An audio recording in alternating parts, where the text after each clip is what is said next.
कायोस्सनिगायताङ्गो जयति जिनपतिर्नाभिशोनुर्महात्मा मध्याह्ने यस्य भास्वा नु परिपरिगतो राजति स्मोग्रमूर्ति चक्रं करमेन्दनानां मतिबहुधतो दूरमोदास्य वाता स्फुरजत्सद्यान्नव अन्येरिवरुचिरतरा प्रोद्गतो विस्फुलिंगा।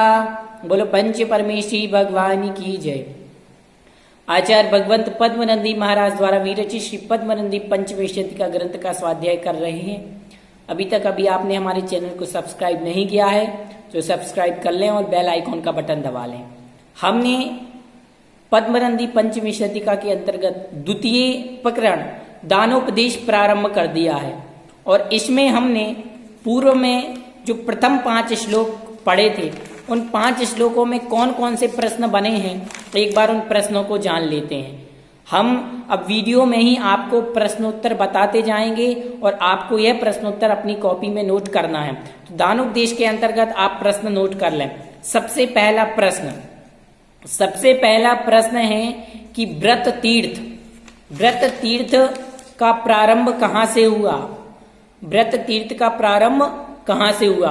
उत्तर, व्रत तीर्थ का प्रारंभ भगवान आदिनाथ ने शुरू किया। व्रत तीर्थ का प्रारंभ किसने किया? आदिनाथ। और व्रत तीर्थ के प्रवर्तक कौन है? प्रवर्तक स्वरूप भगवान आदिनाथ माने जाते हैं।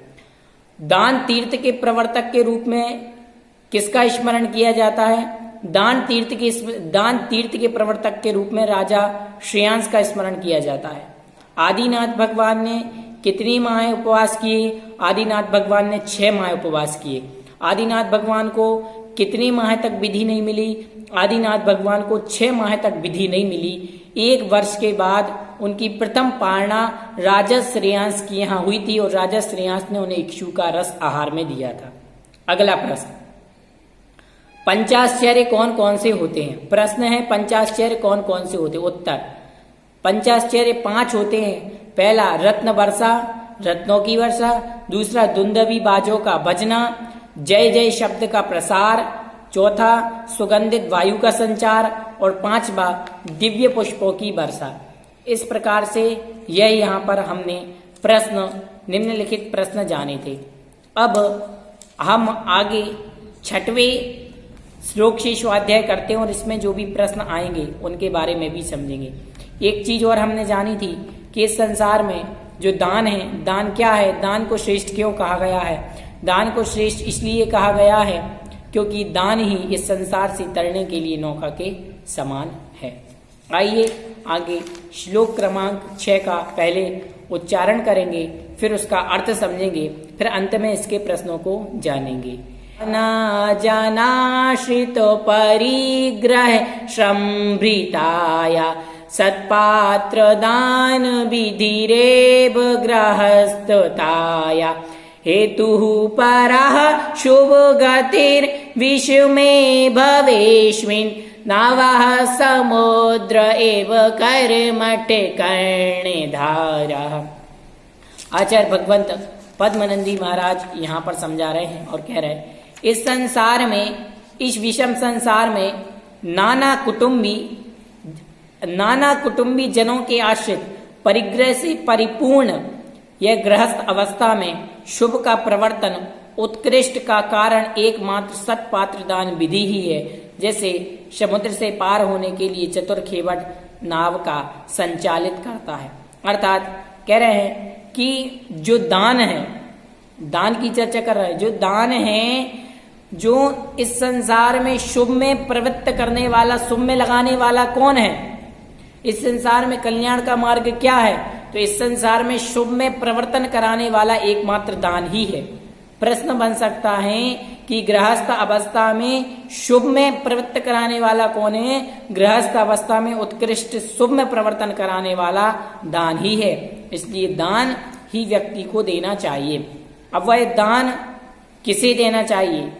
तो दान पात्र को देना चाहिए। दान किसे देना चाहिए? दान पात्र को देना चाहिए। प्रश्न नोट कर ले, दान किसे देना चाहिए? दान पात्र को देना चाहिए। फिर प्रश्न, पात्र किसे कहते हैं? जो दान देने योग्य हो उसे पात्र कहते हैं। अगला प्रश्न, पात्र कितने प्रकार के होते हैं? पात्र 3 प्रकार के होते हैं, उत्तम, मध्यम, जघन्य। पात्र 3 प्रकार के होते हैं, उत्तम, मध्यम, जघन्य। उत्तम पात्र सकल चारित्र के धारी दिगंबर मुनिराज होते हैं, और मध्यम पात्र विकल चारित्र अर्थात पंचम गुण स्थानवर्ती देश प्रति श्रावक, पंचम गुण स्थानवर्ती मध्यम पात्र, और व्रत रहित सम्यक दृष्टि को जघन्य पात्र समझना चाहिए। इस प्रकार से यहाँ पर पात्रों की संख्या हुई, मतलब 3 प्रकार के पात्रों का यहाँ पर स्वरूप बताया गया है। अब कह रहे हैं कि पात्रों को यदि मिथ्या दृष्टि जीव आहार प्रदान करता है, यदि दान कर रहा है, आहार दान कर रहा है, मिथ्या दृष्टि जीव दान कर रहा है, तो फिर वह कहाँ जाएगा?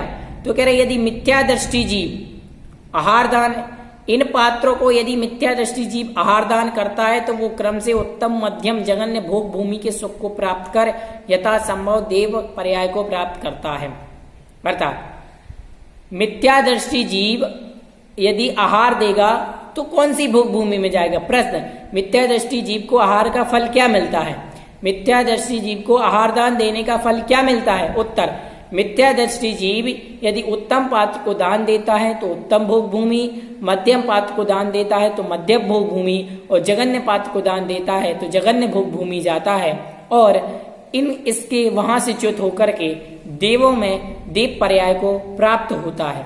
यदि यही जीव सम्यक दृष्टि जीव को आहार कराता है तो निश्चित रूप से वह देव गति को ही उत्पन्न होता है, नियम से देव गति में जाता है।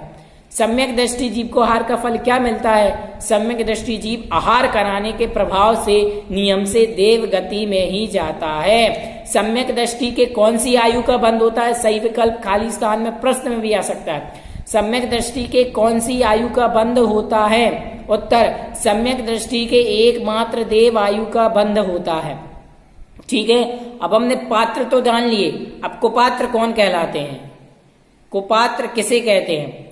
तो कह रहे जीव सम्यक दर्शन से रहित होकर के जो व्रत का पालन करते हैं वो कुपात्र कहते हैं। जिन्हें सम्यक दर्शन तो नहीं है, मिथ्या दृष्टि है, फिर भी व्रतों का पालन कर रहे हैं तो वह कुपात्र कहलाता है। सम्यक दृष्टि, सम्यक दर्शन से रहित होकर के व्रतों का पालन करने वाला कुपात्र कहलाता है।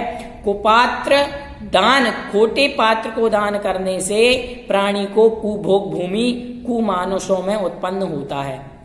कुपात्र, खोटे पात्र को दान देने से कुभोग भूमि मिलती है, इस बात का आप विशेष ध्यान रखें। ठीक है, फिर अपात्र किसे कहते हैं? एक और होता है पात्र, कुपात्र, अपात्र। अपात्र किसे कहते हैं? जो प्राणी ना तो सम्यक दृष्टि है ना ही व्रतों का पालन कहलाता है, वो अपात्र कहलाता है। जैसे कि हम देखते हैं हमारे यहाँ पर घरों में कोई भिक्षु भिखारी वगैरह आते हैं, उनका आचरण खोटा रहता है, उन्हें हम अपात्र में कह सकते हैं। इस प्रकार से हमने समझा। अब और भी क्या दान होते हैं? हाँ, जीव दया, दया दत्ती आदि दान होते हैं। जो जीव असहाय है, लंगड़ा है, अंधा है, असमर्थ है, तो वो भी दान में कहा जाएगा। मूक पशुओं को खाना इत्यादि देना, वह भी दान में कहा जाएगा। और ये दान करने से यथा योग्य पुण्य का बंध होता है। इस प्रकार से हमने यह समझ लिया। अब आइए आगे श्लोक क्रमांक 7 पढ़ते हैं। आयासे कोटिभिरूपार्जित मंगजेभ्यो यज्जीवतादपि नियादैज जनानां वित्तस्य तस्य सुगति खलु दानमेका मन्याभिप्तस्य इति प्रवदन्ति सन्तः। क्या कह रहे हैं? करोड़ों परिश्रमों से संचित किया हुआ जो धन प्राणियों और पुत्रों और अपने प्राणों से भी अधिक प्रिय होता है, यदि उसका सदुपयोग केवल दान में होता है, इसके विरुद्ध दुर्व्यसन आदि में उसका उपयोग होता है, उपयोग करने से प्राणी को अनेक कष्ट भोगने पड़ते हैं, ऐसा साधु ने कहा है। तो प्रश्न बन गया कि धन का दुरुपयोग करने से क्या फल प्राप्त होता है? धन का दुरुपयोग करने से क्या फल प्राप्त होता है? उत्तर, जो धन प्राणियों को अपने पुत्रों और अपने प्राणों से भी अधिक प्रिय करके वह धन का संचय करता है, वह धन यदि वह दान आदि देने के सदुपयोग करने के बजाय दुर्व्यसन आदि खोटे व्यसनों में उसका उपयोग करता है तो निश्चित रूप से उसका फल उस प्राणी को अनेक प्रकार के कष्ट भोगने पड़ते हैं, अनेक प्रकार के कष्ट भोगने पड़ते हैं। ये प्रश्न आप नोट कर लीजिए। आगे पढ़ते हैं श्लोक क्रमांक 8। भोक्त्यादिभिः प्रतिदिनं ग्रहीणो न सम्यक् नाश्चारमामपि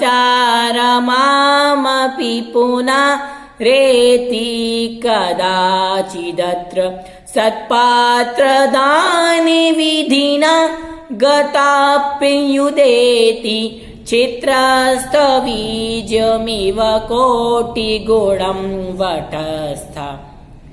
यहाँ पर 8वें नंबर के श्लोक में आचार्य भगवंत समझाते हैं कि लोक में प्रतिदिन भोजन आदि के द्वारा नाश को प्राप्त हुई गृहस्थ प्राणी की लक्ष्मी यहाँ फिर से कभी प्राप्त नहीं होती, किंतु उत्तम पात्रों के लिए दिए गए दान से विधि से व्यय को प्राप्त हुई संपत्ति फिर से प्राप्त हो जाती है। जैसे कि उत्तम भूमि में बीज बोया हुआ बट वृक्ष का गुणनफल देता है।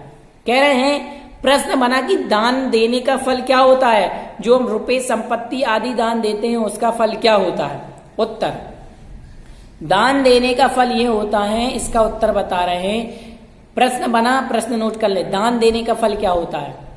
आपके द्वारा जो भी दिया गया जो दान है, उत्तम आहार के रूप में उत्तम पुरुष को, उत्तम पात्रों को दिया गया दान एक बीज के समान होता है, जो भविष्य में जाकर के बट वृक्ष का रूप धारण कर लेता है। अर्थात वो धन आपने किसी को दिया नहीं है, वो भूमि में बो दिया है, निश्चित रूप से उसका फल आपको प्राप्त होगा एक ना एक दिन। वो दान, आज आपने 1 रुपये यदि उत्तम पुरुष को दान दिया है, उसके लिए पिच्छी कमंडलू आहार का 1 दाना भी यदि आपने दान में दिया है, तो आप अगले भाव में जाकर के आगे आने वाले समय में आपको करोड़ों बोरों में धन वह प्राप्त होगा। बहुत सारा, 1 दाना दिया है तो आपको 1000 करोड़ दाने मिलेंगे, 1 रुपये दान दिया है तो आपको हजारों करोड़ों रुपए मिलेंगे। ये इस दान का प्रभाव है, क्योंकि जो दान देता है वह दान कभी उसका व्यय नहीं जाता। वो दान तो एक हमारा बैंक में डिपॉजिट होता है, जो समय के साथ ब्याज के साथ बढ़ते जाता है और हमें वापस मिलता है। आइए आगे श्लोक क्रमांक 9 पढ़ते हैं। प्रश्न आप ध्यान से नोट करते जाइएगा, क्योंकि जो हमारी प्रश्नोत्तर की सीरीज चल रही थी तो उसमें हम अब धर्मोपदेश तक के तो प्रश्न आएंगे, लेकिन अलग से अब दानोपदेश के लिए प्रश्नोत्तर की वीडियो नहीं आएगी। आपको इसी वीडियो में जो मैंने प्रश्नोत्तर बताए, यही आपकी प्रश्नोत्तर की वीडियो है। इसी में स्वाध्याय हो रहा है, इसमें आपको दोनों चीजें करनी है, इसलिए प्रश्नोत्तर आप नोट करते ही जाएं। श्लोक क्रमांक 9। यो दत्तेवानि मोक्षु जनाय भोक्तिं भक्त्याश्रिताः शिवपते न घृता स एवा आत्मापि तेन विदधत् सुरसत्मनूना मुच्चैः ब्रजति तत् सहितो शिल्पी। आचार्य भगवंत यहाँ पर समझाने का प्रयास कर रहे हैं कि जिस श्रावक ने यहाँ पर मोक्ष के अभिलाषी मुनि के लिए भक्ति पूर्वक आहार दिया है, वह केवल मुनि के लिए ही मोक्ष मार्ग में प्रवृत्त नहीं करता, बल्कि अपने आप में भी मोक्ष मार्ग में लगा लेता है। ठीक है, देवालय बनाने वाला कारीगर निश्चय से उस देवालय के साथ ही ऊंचे स्थान पर जाता है। समझ लीजिए कि जो दान उत्तम पुरुष अर्थात मुनि आदि के लिए दिया जाता है, तो क्या वह व्यक्ति अपने आप को भी मोक्ष मार्ग में लगा रहा है? प्रश्न, मोक्ष मार्गी को दिया गया दान, मोक्ष मार्गी को दिए गए दान से क्या फल प्राप्त होता है? प्रश्न, मोक्ष मार्गी को दिए गए दान से क्या फल प्राप्त होता है? उत्तर, मोक्ष मार्गी उत्तम मुनिराज को आप आहार दान दे रहे हैं, तो आहार दान देने में आप मुनि को तो मोक्ष मार्ग पर लगा ही रहे हैं, साथ में आप भी मोक्ष मार्ग पर लग गए हैं, आप भी मोक्ष मार्ग की ओर बढ़ गए हैं। जैसे कोई कारीगर शिखर बना रहा है, और शिखर बनाते समय जैसे जैसे शिखर ऊंचा होता जाएगा, वैसे वैसे वह कारीगर भी ऊंचाई स्थान को अर्थात सीढ़ी के द्वारा वह भी ऊंचा होता जाएगा। अर्थात मोक्ष मार्गी मुनि के लिए दान देने से हम स्वयं भी मोक्ष मार्ग में लगते हैं, इस प्रकार का समझना चाहिए। श्लोक क्रमांक 10। या शाख पिंडमपि भक्तिरसानुबेधा बुद्धि प्रयक्षति जनो मुनिपुंगवाया सा स्याददन्तफलेभा गतबीजमुक्तम् क्षेत्रेण किम भवति भूरि कृषि वलस्य। आइए 10वें श्लोक का अर्थ समझते हैं। भक्ति रस से अनुरंजित मुनि के साथ ही मोक्ष मार्ग में कह रहे हैं कि भक्ति रस से अनुरंजित बुद्धि वाला जो गृहस्थ मुनियों के लिए शाक को आहार दान में देता है वह अनंत फल को भोगने वाला होता है। जैसे उत्तम खेत में बोया गया किसान के द्वारा बीज बहुत से फल को देता है, अर्थात अवश्य ही देता है। यहाँ पर हमें समझना चाहिए, पहले भी समझा था कि उत्तम पुरुष को दिए गए दान का फल क्या होता है।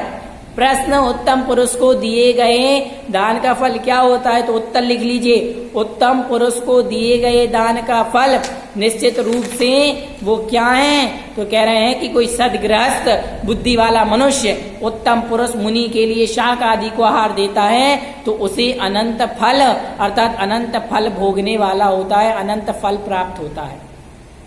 ठीक है, समझ गए। जैसे उत्तम खेत में किसान के द्वारा बोया गया बीज बहुत से फलों को देता है। हमें समझना चाहिए, एक किसान यदि उत्तम भोग भूमि में मतलब उत्तम भूमि में एक बीज को बोता है तो वह बीज बहुत सारे फलों को देता है, और खोटी जगह बोएगा तो फल नहीं देगा, समझ लेना चाहिए।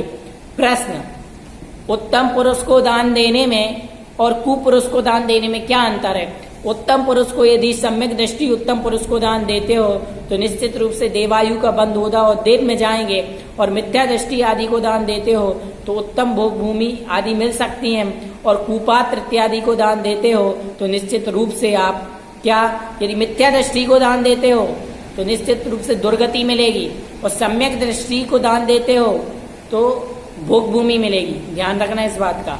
अब एक बार प्रश्नों के ऊपर हम गौर कर लेते हैं। आज हमने कौन कौन से प्रश्नों के उत्तरों को पढ़ा।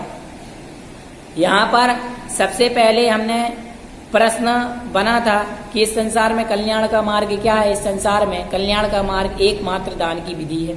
दूसरा प्रश्न, पात्र किसे कहते हैं, जो दान देने योग्य हो उसे पात्र कहते हैं। पात्र कितने प्रकार के, पात्र 3 प्रकार के। कौन कौन से, उत्तम, मध्यम, जघन्य।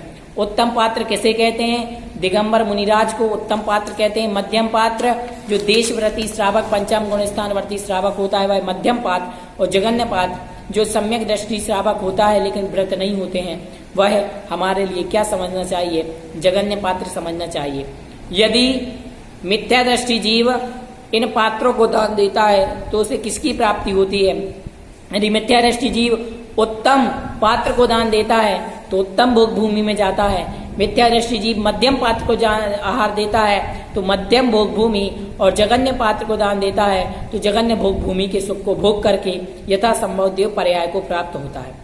ठीक है, सम्यक दृष्टि जीव यदि आहार देता है उत्तम पुरुष को तो निश्चित रूप से उसे नियम से देवों में ही अर्थात देव गति ही देव आयु का ही बंध होता है। ठीक है, सम्यक दृष्टि जीव के कौन सी आयु का बंद होता है, सम्यक दृष्टि जीव के देव आयु का बंद होता है। इस प्रकार से समझना चाहिए। कुपात्र किसे कहते हैं, प्रश्न, कुपात्र किसे कहते हैं, सम्यक दर्शन से रहित होकर के व्रत आदि का पालन जो करता है उसे कुपात्र कहते हैं। कुपात्र दान के प्रभाव से कहाँ जाता है, कुपात्र को दान देने से कुभोग भूमि या कुमानुष में जन्म होता है। अपात्र किसे कहते हैं, जो ना तो सम्यक दृष्टि है और ना ही व्रतों का पालन करता है वह कुपात्र कहलाता है। और भी दान है क्या, हाँ, दया आदि भी दान कहलाता है। किसी जीव को दयावश होकर के दान देना यह भी दान में पाता है। आगे, इस संसार में जो धन है उसका अपव्यय दुरुपयोग करने से क्या फल प्राप्त होता है। धन का दुरुपयोग करने से, धन का संचय करने से, उसका दुरुपयोग करने से, उसे व्यसन आदि में लगाने से घोर कष्ट भोगने पड़ते हैं। समझ गए। इस प्रकार से आज के हमारे प्रश्न हुए, और भी प्रश्न हैं आप उन्हें नोट कर ले। में अगली वीडियो में हम श्लोक क्रमांक 11 से पढ़ेंगे और उनके प्रश्नों को जानेंगे। इन प्रश्नों को आप नोट कर ले, में परीक्षा के लिए बहुत ही उपयोगी हैं। इस बात का विशेष ध्यान रखें। अलग से अब हम और प्रश्न नहीं बताएंगे। सभी को जय जिनेन्द्र। भव्योदय चैनल को सब्सक्राइब, लाइक, शेयर जरूर कीजिए।